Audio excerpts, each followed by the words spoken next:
Chardham Devasthanam board पर आज जा सकता है फैसला। मंत्रिमंडल उप समिति ने सीएम को रिपोर्ट सौंपी। नए वेरिएंट को लेकर धार्मिक सरकार हुई सतर्क। सीएम ने प्रदेश में सैंपल जांच बढ़ाने के निर्देश दिए।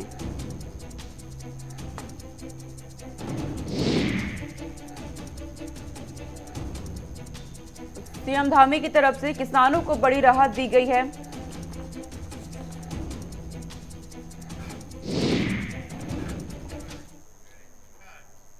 नमस्कार, बहुत स्वागत है आप सभी का। आप देख रहे हैं गुलिस्तान न्यूज। मैं आपके साथ सोनिका सिंह। शुरुआत करते हैं बुलेटिन की तमाम बड़ी खबरों से आपको रूबरू कराएंगे और सीधा उत्तराखंड लिए चलते हैं। बड़ी जानकारी इस वक्त सामने आ रही है। 4 दिसंबर को देवभूमि आएंगे पीएम नरेंद्र मोदी। तो 4 दिसंबर को पीएम नरेंद्र मोदी उत्तराखंड में रहेंगे और सीएम पुष्कर सिंह धामी ने इस बात की जानकारी दी है। 30,000 करोड़ की योजनाओं का शिलान्यास किया जाएगा पीएम नरेंद्र मोदी की तरफ से। 1 लाख लोगों की उपस्थिति दर्ज कराने का लक्ष्य रखा गया है। जनसभा की जाएगी, पीएम नरेंद्र मोदी का भाषण होगा और देश भर की नजरें पीएम नरेंद्र मोदी के उस भाषण पर टिकी रहेंगी। और इस दौरान पीएम नरेंद्र मोदी करोड़ों की सौगात दे सकते हैं उत्तराखंड को। 30,000 करोड़ की योजनाओं का शिलान्यास किया जाएगा पीएम नरेंद्र मोदी की तरफ से। विधानसभा चुनाव करीब है, 2022 में होने हैं उत्तराखंड में। उससे पहले एक बार फिर पीएम नरेंद्र मोदी उत्तराखंड पहुंच रहे हैं। 4 दिसंबर को माननीय प्रधानमंत्री जी की एक विशाल जनसभा जिसमें लाखों लोगों को संबोधित करेंगे, उसकी तैयारियों के लिए हम लोग यहाँ पर आए हैं। सारी तैयारियाँ देख रहे हैं कि हर प्रकार से हमारे यहाँ पर किस प्रकार की व्यवस्था होनी है। उसी के संबंध में हम लोगों ने चर्चा की है। माननीय प्रधानमंत्री जी उस दिन जो लगभग 4,000 करोड़ की योजनाएं जो पूरी हो गई हैं, उन योजनाओं का लोकार्पण करेंगे और 26,000 करोड़ की योजनाओं का शिलान्यास करने वाले। उसके अलावा जो अन्य योजनाएं हैं उनका भी हम अभी समीक्षा कर रहे हैं कि कौन कौन सी योजनाएं शिलान्यास और लोकार्पण के लिए तैयार हैं। उसी संबंध में हम लोग यहाँ आए हैं। बड़ा उत्साह है सभी कार्यकर्ताओं में, उत्तराखंड की जनता में, क्योंकि माननीय प्रधानमंत्री जी का उत्तराखंड की जनता के साथ, उत्तराखंड के साथ उनका विशेष प्रकार का एक लगाव है। कर्म और मर्म का रिश्ता उनका यहाँ से है और उत्तराखंड के लोग भी उनकी हमेशा प्रतीक्षा करते हैं, उनको सुनना चाहते हैं, उनको देखना चाहते हैं, उनसे मिलना चाहते हैं। तो प्रधानमंत्री जी आ रहे हैं तो निश्चित रूप से हम सभी लोगों के लिए एक बहुत खुशी की बात है और बहुत ही उत्साह का वातावरण यहाँ पर तैयार हो रहा है। प्रधानमंत्री के दौरे के बाद आपको क्या लगता है कितना बल मिलेगा, क्योंकि चुनाव बिल्कुल नजदीक है? नहीं, प्रधानमंत्री जी का पूरे देश में, पूरे विश्व में जिस प्रकार से आज उनकी एक्सेप्टिविटी है, जिस प्रकार से उनका एक स्वीकार्यता है, तो उत्तराखंड तो उनका अपना प्रदेश है। तो निश्चित रूप से उनके आने से हमेशा ये यहाँ की जनता को, हमारे कार्यकर्ताओं को, सभी लोगों को जो है एक नए जोश का, नए उत्साह का संचार होता है। सर, कल देवस्थानम पे हाई पावर कमेटी ने आपको रिपोर्ट सौंपी है, कब तक उम्मीद करें कि इसमें कोई डिसीजन जो आप लोग लें? हम देख रहे हैं, सभी से बात कर रहे हैं। अभी मैं कोशिश करूँगा तीर्थ पुरोहितों से भी बात करूँ, बात करने के बाद देखते हैं। सर, कोविड को लेकर के, कोविड को लेकर आज एक हम हाई पावर कमेटी की बैठक शाम को 5 बजे कर रहे हैं।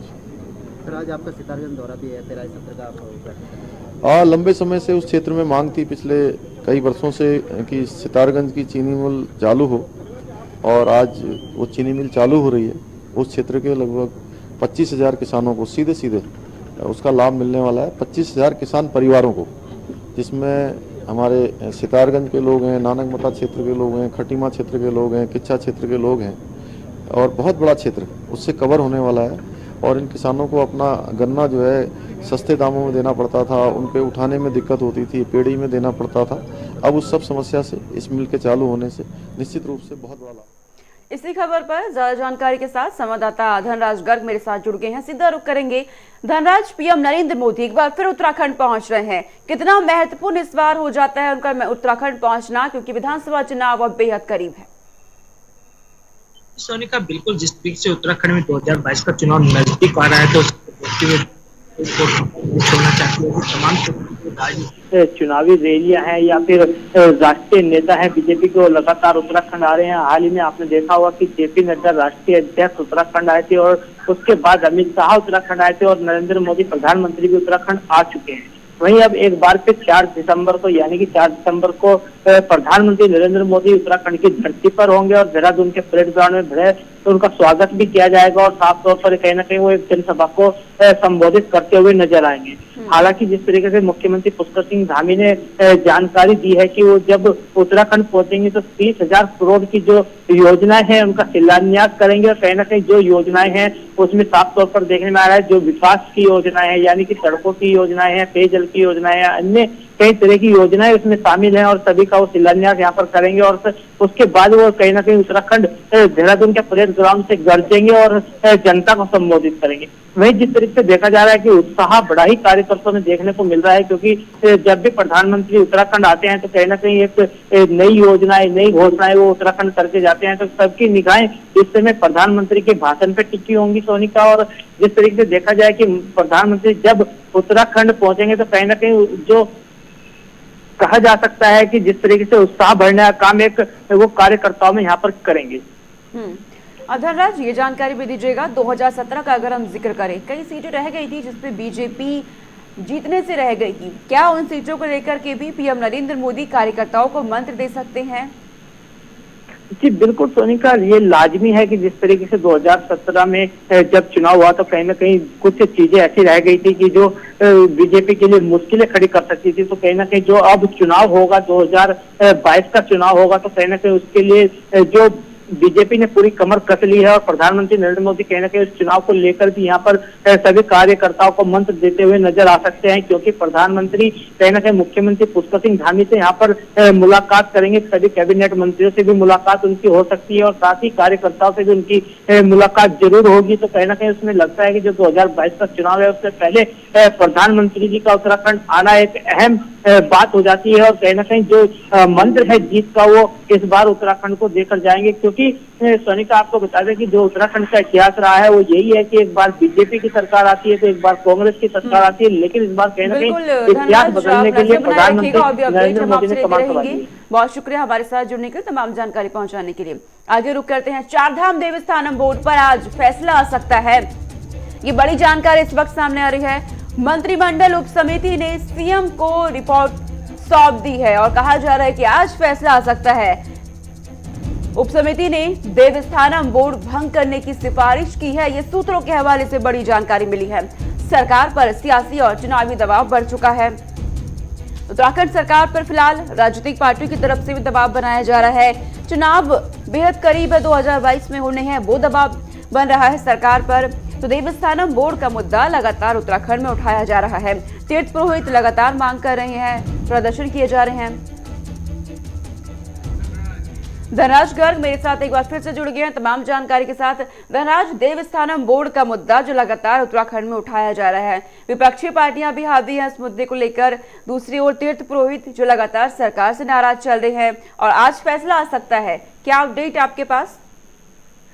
जी सोनिका, बिल्कुल जिस तरीके से देखा जाए कि इस समय उत्तराखंड के अंदर देवस्थानम बोर्ड का मुद्दा बड़ा ही उछल रहा है, क्योंकि कहीं ना कहीं उसको देखते हुए देवस्थानम बोर्ड को लेकर तीर्थ पुरोहित भी नाराज चल रहे हैं, तो वहीं इस पर राजनीति भी अब उत्तराखंड में शुरू हो चुकी है। यदि विपक्ष की बात करें तो विपक्ष भी लगातार देवस्थानम बोर्ड को भंग करने की मांग लगातार कर रहा है और वहीं तीर्थ पुरोहित भी लगातार मांग कर रहे हैं। तो आपने देखा होगा कि हाल ही में तीर्थ पुरोहितों ने कहीं ना कहीं धरने प्रदर्शन और सचिवालय कुछ काफी प्रदर्शन किए हैं और जिसके बाद उन्होंने एक ऐलान भी कर दिया है, यदि उत्तराखंड बीजेपी सरकार 2022 से पहले इस देवस्थानम बोर्ड को भंग नहीं करती है तो कहीं ना कहीं वो इस पर अपनी जो आंदोलन है वो तेज करेंगे और साथ ही 15 सीटों पर यानी कि 15 विधानसभा सीटों पर वो अपने प्रत्याशी उतारेंगे। तो कहीं ना कहीं सोनिका ये सच है कि यदि देवस्थानम बोर्ड का मुद्दा नहीं सुलझता है तो कहीं ना कहीं बीजेपी को 2022 के चुनाव में जरूर नुकसान उठाना पड़ेगा।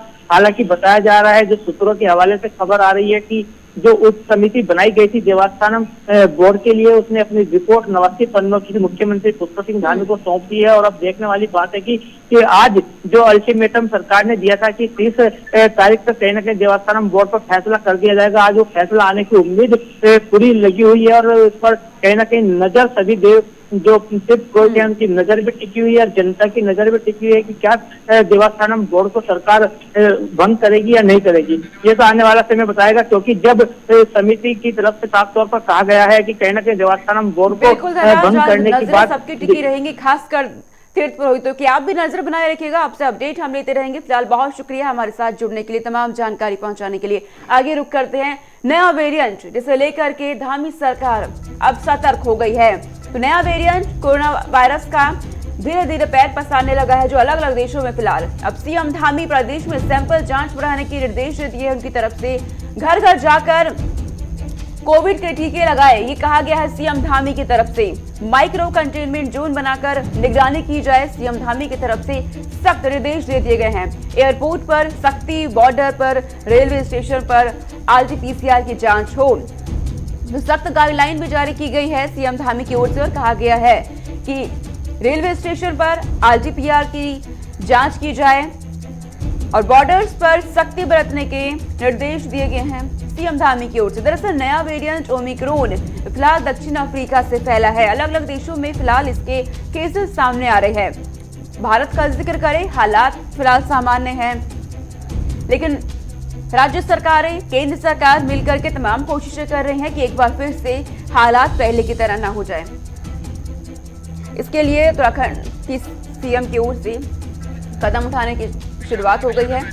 विशाखा चौधरी संवाददाता मेरे साथ जुड़ गई हैं तमाम जानकारी के साथ। विशाखा, एक और नया वेरिएंट जो अब सामने आ रहा है, फिलहाल दक्षिण अफ्रीका में इसके केसेस देखने को मिल रहे हैं। अब धामी सरकार सतर्क हो गई है, क्या तैयारी की जा रही है धामी सरकार की ओर से?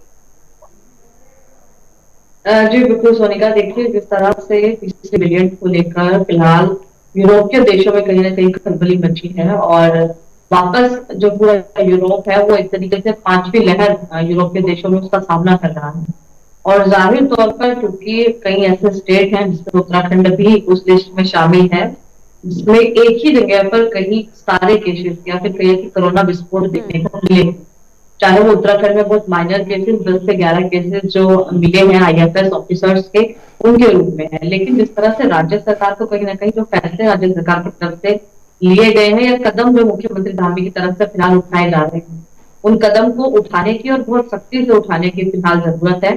और जिस तरह से मुख्यमंत्री धामी के द्वारा कहा गया कि बॉर्डर्स पर, सभी सीमाओं पर और इसी के साथ एयरपोर्ट पर जो आरटीपीसीआर टेस्ट है उनके सैंपल की जो जांच है वो बढ़ाई जाए, कंटेनमेंट जोन बनाकर, माइक्रो कंटेनमेंट जोन बनाकर हर रोज सैंपल लिए जाए, लैब की कमी को दूर किया जाए। जिस तरह से पहले हमने दूसरी लहर में लैब की कमी को फेस किया, हॉस्पिटल्स में आईसीयू बेड्स की कमी को फेस किया, ऑक्सीजन सिलेंडर की कमी को फेस किया, वो दोबारा ना हो, ऐसे सख्त निर्देश उनकी तरफ से जो स्वास्थ्य विभाग के अधिकारी हैं, स्वास्थ्य सचिव हैं, उनको दिए गए। और देखिए जिस तरह से अभी ओमिक्रॉन जो वेरिएंट है कोरोना वायरस का, वो कहीं ना कहीं यूरोपीय देशों में कहर मचा रहा है। कई देशों में फिलहाल बहुत अधिक केसेस जो है वो सामने आ रहे हैं। तो जाहिर तौर पर क्योंकि भारत में भी अभी कोई ऐसी जो केंद्र सरकार की गाइडलाइन है वो जारी नहीं हुई है कि देशों से जो आने जाने वाले यात्री हैं उन पर पाबंदी हो, तो जाहिर तौर पर फिलहाल इस वायरस के, इस वेरिएंट के कहीं ना कहीं दस्तक भारत में देने के पूरे संकेत है। तो जाहिर तौर पर फिलहाल राज्य सरकारों को, केंद्र सरकारों को अलर्ट मोड पर रहने की जरूरत है। और देखिए उत्तराखंड चुनाव के लिहाज से जाहिर तौर पर और भी अधिक जो सावधानियां हैं वो अधिक हो जाती है, क्योंकि जिस तरह से अभी देखिए रैलियों का आयोजन होना है, जनसभाएं होनी है, हर रोज कहीं ना कहीं जो कहिए कि सार्वजनिक स्थलों पर अलग अलग पार्टियों की तरफ से अलग अलग चुनावी अभियान चलाए जा रहे हैं। तो गैदरिंग एक तरीके से आम लोगों की, आम जनता की हो रही है। तो जाहिर तौर पर यदि ऐसे में मास्क भी जो अनिवार्य है वो नहीं लगाया जाएगा या उस पर पाबंदी नहीं होगी, तो जाहिर तौर पर फिर जो दस्तक है इस वेरिएंट की वो उत्तराखंड में या फिर भारत में हो सकती है। और जिस तरीके से केसेस बढ़ रहे हैं उसका नतीजा हमें बहुत बुरे हालात में सामने आ रहा है। जी विशाखा, बात जमीनी स्तर की जाए तो लोग कितने अलर्ट आपको नजर आते हैं? क्या लोग सावधानी बरत रहे हैं, घरों से बाहर निकल रहे हैं, तो क्या मास्क में नजर आते हैं आपको? जी बिल्कुल सोनिका, देखिए मुख्यमंत्री की तरफ से कहा गया है कि सार्वजनिक स्थलों पर मास्क की जो अनिवार्यता है वो अधिकारियों के द्वारा सुनिश्चित किया जाए। यदि अधिक भीड़ वाले स्थान हैं तो वहां पर पुलिस कर्मियों की तैनाती की जाए, चालान किए जाए, लेकिन मास्क जो है वो सार्वजनिक स्थलों पर उसकी अनिवार्यता बिल्कुल बनाई जाए, सोशल डिस्टेंसिंग का पालन कराया जाए। यदि मास्क के बिना कोई घूमता है या कहीं भी आता जाता नजर आता है तो उस पर पुलिस कर्मियों के द्वारा उसका चालान किया जाए। यदि इस गाइडलाइन के बाद भी राज्य सरकार, शुक्रिया तमाम जानकारी हम तक पहुंचाने के लिए और हमारे साथ जुड़ने के लिए। तो जिस तरीके से विशाखा जानकारी दे रही थी कि कोरोना वायरस को लेकर के उत्तराखंड सरकार अब अलर्ट मोड में आ गई है, तो आप लोगों को भी जरूरी है कि आप भी अलर्ट हो जाएं और सावधानी बरतें। आगे रुक करते हैं, उत्तराखंड प्रदेश मीडिया प्रभारी की तरफ से बड़ा बयान दिया गया है। तो बड़ा बयान सामने आया है उत्तराखंड प्रदेश मीडिया प्रभारी का। यशपाल आर्य के समर्थकों की छुट्टी हुई है, ये कहा गया है मदन कौशिक की तरफ से। 6 नेता 6 साल के लिए निष्कासित किए गए, मदन कौशिक की तरफ से ये बयान दिया गया है। 6 नेताओं पर पार्टी विरोधी गतिविधियों में संलिप्त होने का आरोप लगाया गया है। तो उत्तराखंड प्रदेश मीडिया प्रभारी की तरफ से बड़ा बयान ये सामने आया है। दरअसल उनकी तरफ से यशपाल आर्य के समर्थकों की छुट्टी हुई, कहा गया है। संचित शर्मा फोन लाइन पे मेरे साथ जुड़ गए हैं संवाददाता।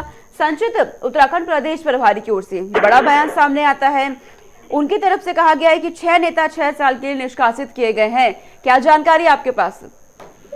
देखिए सोनिका, मैं आपको बताना चाहूंगा कि उत्तराखंड की राजनीति में अभी कुछ ही दिन पहले जो यशपाल आर्य थे, उन्होंने भारतीय जनता पार्टी छोड़ करके उन्होंने कांग्रेस पार्टी का हाथ दोबारा से थाम लिया था, क्योंकि पहले कांग्रेस पार्टी में थे और अभी भी वो कांग्रेस पार्टी को छोड़ भारतीय जनता पार्टी जब उन्होंने ज्वाइन करी, अभी चुनाव से पहले कुछ दिन पहले ही उन्होंने भारतीय जनता पार्टी का हाथ छोड़ करके दोबारा से कांग्रेस ज्वाइन कर दी थी। इसी को लेकर के जो उनके समर्थक थे, उनको लगातार जो भारतीय जनता पार्टी की कमेटियां हैं वो मॉनिटरिंग कर रही थी कि वो जो उनके समर्थक किस तरीके से काम कर रहे हैं, और वो भारतीय जनता पार्टी के एंटी काम कर रहे थे। लगातार वो जो प्रचार है वो गलत प्रचार है, भारतीय जनता पार्टी के खिलाफ कर रहे थे। इसको लेकर के जो पार्टी के प्रदेश अध्यक्ष मदन कौशिक, उन्होंने उनको पार्टी से निष्कासित कर दिया है। इसमें अगर नाम की बात करें तो भवाली की जो मंडल महामंत्री ज्योति वर्मा को इससे बाहर कर दिया गया है पार्टी से।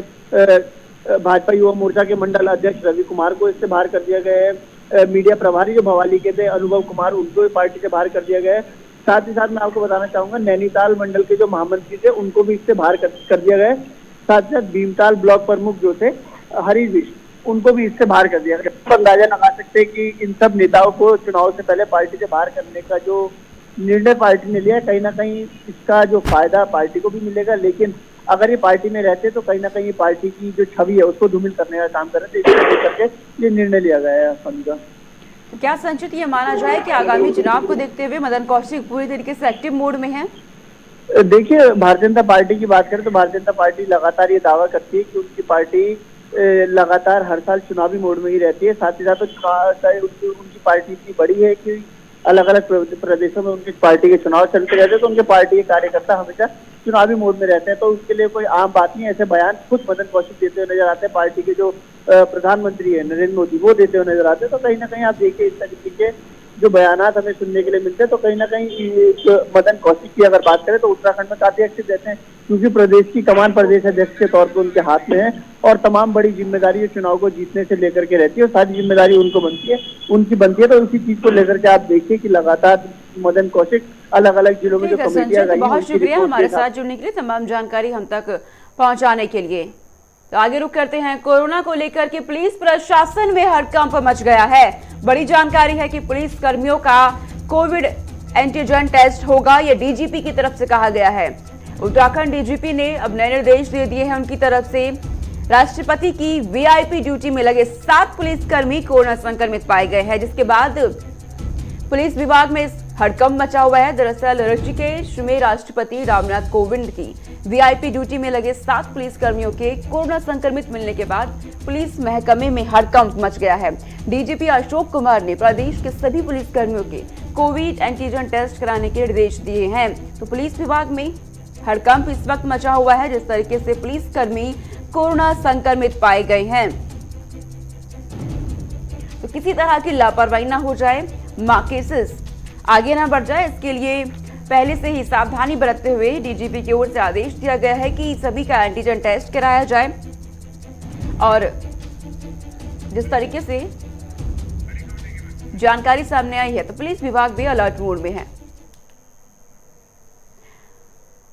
आगे रुख करते हैं, देवभूमि में पर्यटकों को बढ़ावा देने के लिए मुख्य सचिव ने बड़ा फैसला लिया है। उत्तराखंड आने वाले पर्यटकों की सुविधा के लिए जल्द ही गाइडेंस ऐप बनाया जाएगा। इस ऐप के जरिए पर्यटकों को प्रदेश के पर्यटक स्थलों पर ठहरने, खाने, आसपास के घूमने की जगह, मौसम, सहायता के लिए पुलिस हेल्पलाइन समेत हर तरह की जानकारी आसानी से मिलेगी। इसके अलावा पर्यटन उद्योग के लिए लैंड बैंक तैयार करने को पर्यटन विभाग में एक अलग से प्रकोष्ठ बनाया जाएगा। तो देवभूमि में पर्यटक को बढ़ावा देने के लिए अब ये बड़ा फैसला लिया गया है। दरअसल उत्तराखंड आने वाले सभी पर्यटकों को जल्द ही गाइडेंस ऐप बनाया जाएगा उनके लिए। आगे रुक करते हैं उत्तराखंड में सीएम धामी ने किसानों को बड़ी राहत दी है। ये बड़ी जानकारी आ रही है, किसानों को बड़ी राहत दी गई है सीएम धामी की ओर से। 28 रुपए प्रति कुंटल बढ़ाया गया है गन्ने का मूल्य, तो प्रति कुंटल बढ़ा दिया गया है गन्ने का मूल्य। सरकार का किसानों की आमदनी बढ़ाने पर सीधा फोकस है, सीएम धामी की तरफ से कहा गया है। 4 महीने में 500 से अधिक फैसले लिए गए हैं, सीएम धामी की ओर से कहा गया है। दरअसल अपने कम कार्यकाल में भी सीएम धामी ने 500 से अधिक फैसले ले लिए हैं। इस बीच ये जानकारी भी दी गई, तो 28 रुपए प्रति कुंटल गन्ने का मूल्य बढ़ाया गया है और इस मूल्य वृद्धि से किसानों को सौगात दी गई है। किसानों में भी खुशी की लहर फिलहाल उत्तराखंड में देखी जा रही है, क्योंकि किसानों को उत्तराखंड सरकार की ओर से सौगात दी गई है। दरअसल मांग जो किसान लगातार करते रहते हैं मूल्य वृद्धि की, तो सीएम धामी की ओर से गन्ने के मूल्य में वृद्धि की गई है 28 रुपए प्रति कुंटल। गन्ना किसानों का जो कि गत वर्षों की भांति जो है थोड़ा हमने अभी लेट जरूर हो गया, लेकिन 355 रुपए प्रति कुंटल हमने जो अगाड़ी प्रजाति की जो गन्ना है उसके लिए किया है, और 345 जो सामान्य जाति के जो प्रजाति के जो गन्ने हैं उनके लिए किया है। साथ ही 9.5 रुपए ढुलाई का भी किया है, और कुल मिलाकर 29 रुपए 50 पैसे पिछले वर्षों की तुलना में किसानों को अधिक मिलेगा, और हमारे सभी गन्ना किसान इससे लाभान्वित होंगे। 50,000 गन्ना किसानों को लाभ मिलेगा। मैं सभी किसान भाइयों को क्योंकि शुभकामनाएं देता हूँ। और किसान शुगर मिल सितारगंज जो पिछले 4 साल से बंद थी और उसके लिए हमने लगातार प्रयास किया, आज मुझे बेहद खुशी है कि वो शुगर मिल चालू हो गई है। उसके चालू होने से 25,000 गन्ना किसानों को सीधे सीधे उसका लाभ मिलेगा। इसमें बनबसा, टनकपुर से लेकर खटीमा, नानकमता, सितारगंज, किच्छा आसपास के सभी गन्ना उत्पादकों को उनका गन्ना आसानी से अब पेराई के लिए जा पाएगा, उनको उचित मूल्य मिल जाएगा। और ये मिल खुलने से उस क्षेत्र के लोगों का आर्थिकी का भी और व्यापार का भी दोनों का ही वहाँ पर फायदा होगा, लोगों को लाभ मिलेगा। चलिए आगे रुक करते हैं। पंजाब से बड़ी जानकारी इस वक्त सामने आ रही है। मास्टर काडर में 10,880 पदों पर भर्ती को मंजूरी दी गई है। प्राइमरी स्कूलों में 2,000 शारीरिक शिक्षा अध्यापक भी भर्ती होंगे। वहीं स्वास्थ्य विभाग में लगभग 3,400 अलग अलग पदों की भर्ती को मंजूरी दी गई है। कपूरथला और होशियारपुर में मेडिकल कॉलेजों का नींव का पत्थर रखा जाएगा।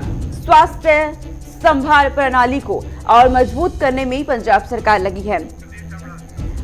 पंजाब से हमारे रीजनल हेड और हमारी सीनियर साथी नवदीप छाबड़ा मेरे साथ जुड़ गए हैं तमाम जानकारी के साथ। नवदीप, पंजाब सरकार जो लगातार जनहित में फैसले ले रही है और अब भर्ती को लेकर के फैसला लिया गया है, मंजूरी दी गई है, क्या जानकारी आपके पास? देखिए, बिल्कुल जिस तरीके से सोनिका पंजाब सरकार काम कर रही है, जनहित के अंदर कई फैसले लिए गए, लेकिन एक बड़ी चुनौती ये भी थी कि बेरोजगारी की समस्या लगातार बढ़ रही थी। और पंजाब के अंदर मुख्यमंत्री जहां पर भी जा रहे थे तो बेरोजगार जो लोग हैं वो लगातार उनके खिलाफ प्रदर्शन करते हुए नजर आ रहे थे। तो एक बड़ी मांग थी, हालांकि कल बैठक रखी गई थी पंजाब कैबिनेट की, उसको अचानक से टाल दिया गया और मुख्यमंत्री ने अचानक से पंजाब के जितने भी कर्मचारी संगठन हैं जो प्रदर्शन कर रहे हैं उनकी एक बैठक बुलाई थी, और उस बैठक के अंदर कई मुद्दों पर विचार किया गया, जिसके बाद पंजाब के अंदर अलग अलग डिपार्टमेंट की बात करें तो सभी तरह की करीब 15,000 के करीब जो नई भर्तियां हैं सरकारी स्तर पर, वो अब निकालने का फैसला जो है वो कहीं ना कहीं ले लिया गया है। तो इससे साफ है कि पंजाब सरकार का जो रोड मैप है वो यही है कि किसी भी तरीके से बेरोजगारी को कम किया जाए, जो अनरेगुलर स्टाफ है उसको रेगुलर किया जाए। उसके लेकर भी सरकार ने ऐलान कर दिया कि जो पहले लगातार स्टाफ काम कर रहा है इन भर्तियों के अंदर उनको प्राथमिकता दी जाएगी। लेकिन अब देखना होगा कि ये जो प्रक्रिया है जिसका ऐलान कल किया गया है, कितनी जल्दी इसके विज्ञापन निकाले जाते हैं, भर्ती प्रक्रिया को पूरा किया जाता है, क्योंकि समय जो है वो बहुत ज्यादा नहीं है, 1 महीने का ही समय बचा है, लेकिन 1 महीने के अंदर क्या ये भर्ती प्रक्रिया पूरी हो पाएगी, ये देखने वाली बात होगी। ये सबसे बड़ा सवाल है। बिल्कुल नवदीप, बहुत शुक्रिया हमारे साथ जुड़ने के लिए, तमाम जानकारी हम तक पहुंचाने के लिए। आगे रुक करते हैं। देश भर में नए वेरिएंट ओमिक्रॉन को लेकर अलर्ट है। कोरोना के नए वेरिएंट को लेकर के हड़कंप मचा हुआ है। इसी बीच दिल्ली के सीएम केजरीवाल आज समीक्षा बैठक करेंगे। बड़ी जानकारी है इस वक्त की। अधिकारियों से दिल्ली के अस्पतालों की तैयारियों की जानकारी लेंगे। बैठक में डिप्टी सीएम, स्वास्थ्य मंत्री भी शामिल होंगे। बड़ी जानकारी इस वक्त ये सामने आई है। तो कोरोना के नए वेरिएंट को लेकर दिल्ली सरकार अलर्ट मोड में आ गई है। अस्पतालों की जानकारी ली जाएगी। तमाम अधिकारियों से समीक्षा बैठक की जा रही है अधिकारियों के साथ। स्वास्थ्य मंत्री भी इसमें शामिल होंगे और उनसे जानकारी ली जाएगी तमाम अस्पतालों में क्या व्यवस्थाएं हैं, कितना तैयार है अस्पताल आने वाले नए खतरे के लिए। हालांकि फिलहाल भारत में हालात सामान्य हैं। कई राज्यों में देखा जा रहा है कि जब स्कूल खुले तो उसके बाद मामले सामने आने लगे, लेकिन ये जो नया वेरिएंट अब एक सामने आ गया है, देश भर में इससे हड़कंप मचा हुआ है। चलिए इस बुलेटिन में इतना ही। देश और दुनिया की तमाम खबरों के लिए देखते रहिए गुलिस्तान न्यूज।